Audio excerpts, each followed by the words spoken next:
The Galactic Survey Consortium had a problem. Planet Verith 9 was that problem.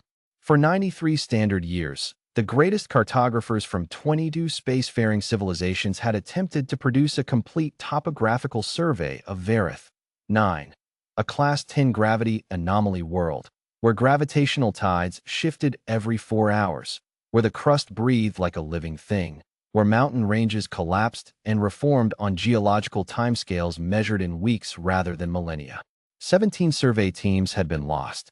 42 drones, each worth more than a small colony ship, had been crushed, swallowed, or simply disappeared into the planet's grinding, shifting bowels. The Thrinosi, whose crystalline neural networks could process gravitational data faster than any known species, had managed 18% surface coverage before their lead surveyor, Admiral Scientist Crix Velthan, declared it a venture incompatible with continued existence and withdrew all personnel.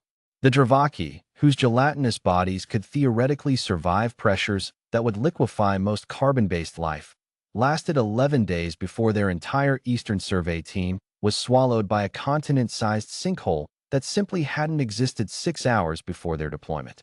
The consortium's official position, after 9 decades and a budget that had consumed the GDP of 3 mid-tier star systems, was this: Verith 9 cannot be surveyed. Verith 9 will not be surveyed. Verith 9 should be flagged, cordoned, and respectfully left alone. Then Emma Vasquez showed up. She arrived aboard the GSE Meridian as part of a routine crew rotation. A human geologist attached to the consortium's xenographic division, 29 years old, with dirt perpetually under her fingernails and a tendency to eat her lunch while reading seismic impact reports. Her file listed her homeworld, Earth, Sol System, classification, Deathworld, category, Omega. Commander John Reyes had read her file 3 times on the shuttle ride over. He was her mission handler, assigned specifically to ensure the human consultant didn't do anything that would embarrass the consortium or get herself killed in a manner that generated paperwork. "You've reviewed the Verith 9 data package?" he asked her, watching her flip through holographic terrain maps with the casual speed of someone skimming a menu. She didn't look up. 90 years of incomplete surveys, 17 lost teams, gravity tides averaging 4.2 cycles per standard day. The Thrinosi got spooked at the Eastern Basin. The Dravaki underestimated the subsidence rate in the equatorial rift. She finally looked at him. They were all working against the planet. You have to work with it. John stared at her. The Thrinosi have been reading gravitational signatures for longer than humans have had written language. Emma shrugged. Sure, but have they ever been buried in a rock slide and had to dig themselves out? He did not have an answer for that. She went in at 0600 standard. The consortium's observation deck was packed.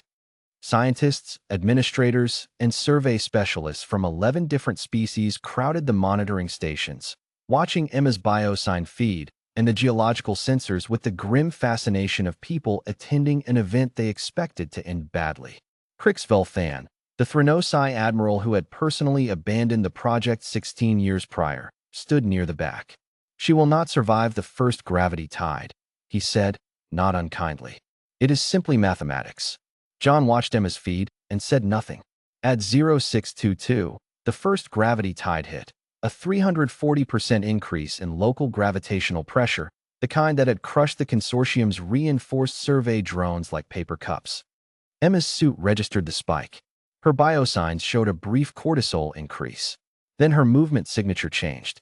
She dropped, deliberately, into a crevasse she had apparently identified 6 minutes before the tide hit, using the narrow stone walls to distribute the pressure load, wedging herself into a natural pressure relief pocket that consortium drones would never have thought to seek, because consortium drones had been programmed by species that didn't spend their evolutionary history surviving things that should have killed them. She anticipated the tide? Dr. Velmaran of the Dravaki Survey Division leaned forward, her optical clusters narrowing. Our predictive models couldn't. She grew up on a planet with plate tectonics, supervolcanic events, and weather systems that kill people, John said quietly. She's been reading terrain for danger since she was a child. By 0900, Emma had covered more ground than the Thrinosi survey team's entire first month of operation. She narrated as she moved, her voice on the comm feed steady. almost conversational. The way, John thought, someone talked when they were focused but not afraid. Subsidence zone here. You can see the microfracture pattern in the eastern face, means the rock memory is about 4 days old, so this shelf drops every 4 to 5 days. Note that for the map. The Dravaki team missed this because they were looking at macro collapse signatures. Rookie mistake, big collapses announce themselves. It's the quiet ones that eat you. 3 hours in, she descended into the eastern basin that had driven the Thranosai to abandon the project. A churning geological nightmare, where gravitational anomalies created pressure differentials that had destroyed survey equipment rated for neutron star proximity. The observation deck went silent.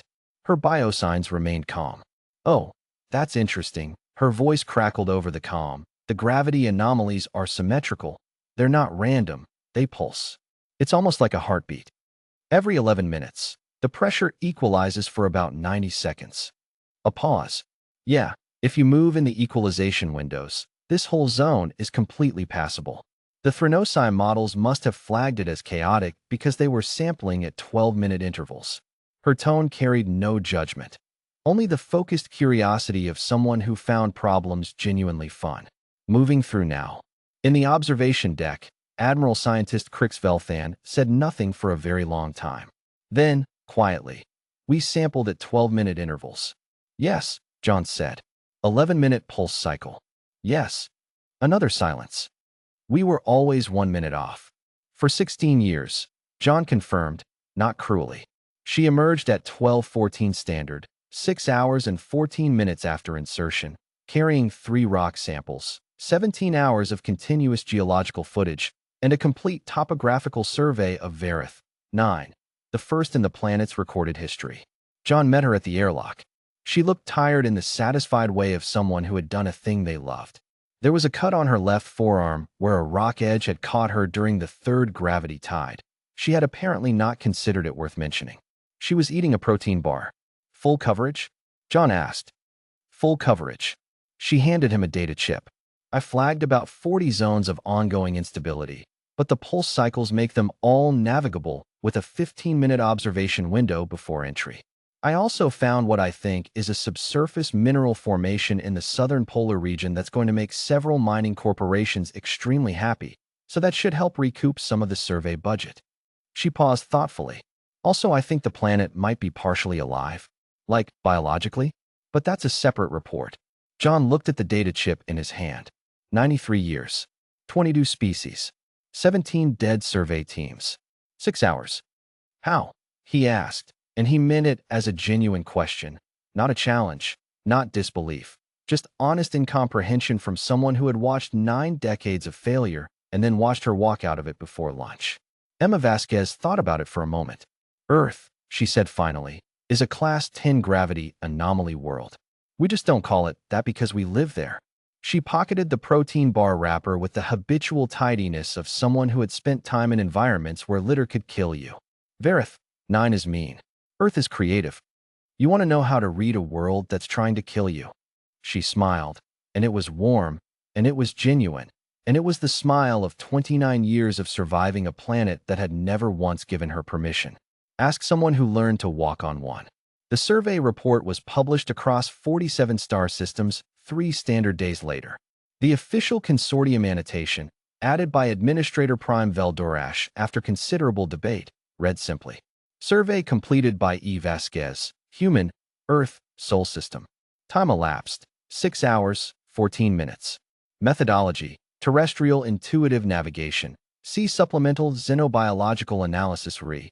Deathworld Cognitive Adaptation. Recommend immediate revision of survey protocols for all Class 7 to 10 anomaly worlds. Recommend consultation with Earth origin personnel as standard procedure. Note for record, we should have asked sooner. Krixvelthan submitted a personal addendum. It contained only 4 words. The humans were right.